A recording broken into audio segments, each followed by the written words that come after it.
Gustong palayasin sa Pilipinas sa mga Chinese diplomat na nagpapakalat umano ng fake news tungkol sa West Philippine Sea. May buwelta naman dyan ang China. Nasa frontline ng balitang yan si Marian Enriquez. Gustong papanagutin ni National Security Advisor Eduardo Anyo ang ilang Chinese diplomat na sangkot sa umano'y audio recording na hawak ng China at magpapatunay daw sa New Model Agreement sa Ayungin Shoal na pinasok di umano ng Pilipinas.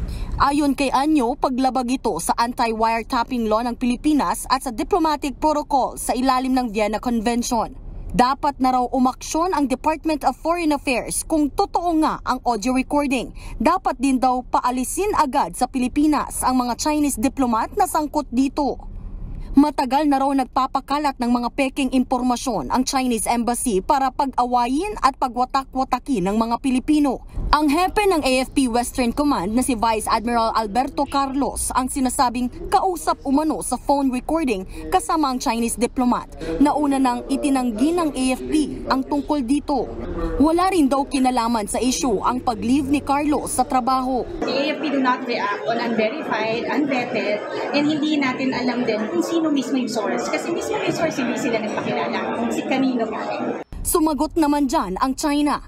Ayon sa tagapagsalita ng Chinese Foreign Ministry, dapat nang itigil ng Pilipinas ang pagtanggi sa katotohanan. Hayaan lang din daw ang mga Chinese diplomat na gawin ang kanilang tungkulin. Iba-iba ang opinyon ng mga Pilipino sa issue.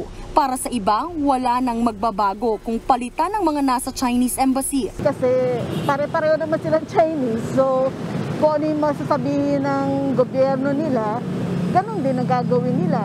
Habang ang ilan naniniwalang ang pinakasolusyon sa tensyon ay ang pagkakaroon ng maayos na pakikipag-ugnayan sa China. Mas mahalaga pa rin na magkaroon tayo ng mas magandang diplomasya sa kanila kasi iniiwasan talaga natin sa panahon ngayon yung ang pinaka-worst, ang worst na pwedeng mangyari is war.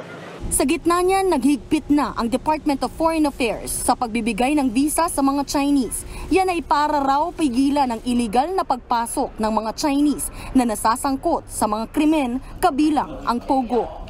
Nagbabalita mula sa Frontline, Marian Enriquez, News 5.